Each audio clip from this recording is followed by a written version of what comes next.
Alors qu'ils sont en première ligne dans la sécurité des aéroports du Gabon, les agents de l'Office national de la sûreté et de la facilitation des aéroports du Gabon sont sans salaire depuis près de 3 mois.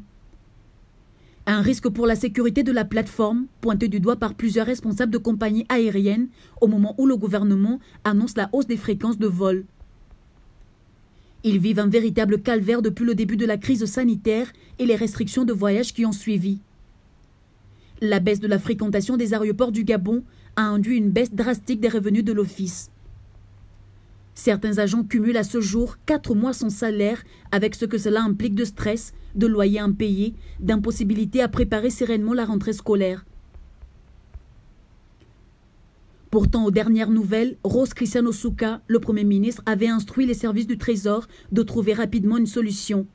Mais c'est sans compter sur les cadres du Trésor public qui sont décidés à mettre en danger la plateforme aéroportuaire en faisant de ses agents en première ligne de véritables clochards. Comment peut-on concevoir que la sécurité d'un aéroport international soit confiée à des agents qui ne touchent aucun salaire depuis 3 mois? S'est interrogé un responsable de compagnie aérienne qui envisage de saisir les autorités à Paris. Il y a quelques jours, un vol de la compagnie Air France avait été retardé par des agents las d'attendre leur salaire.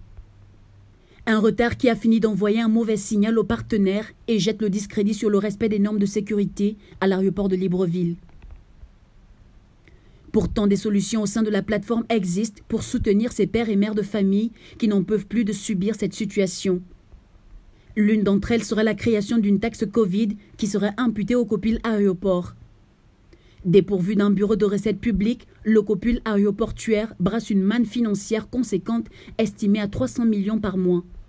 Une partie de cet argent ne pourrait-elle pas être reversée à l'ONS-FAG, ne serait-ce que par solidarité entre administrations publiques? Ou faut-il attendre que le pire survienne pour que les uns et les autres prennent réellement en considération le risque sécuritaire en cours dans nos aéroports?